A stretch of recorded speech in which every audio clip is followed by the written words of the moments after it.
We're enjoying a December walk at the Houston Arboretum. It feels like a hot summer day. Actually, it's in the 80s Fahrenheit.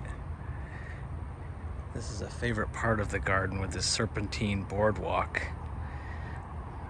The bald cypress are mostly bare.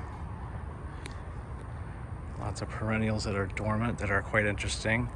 The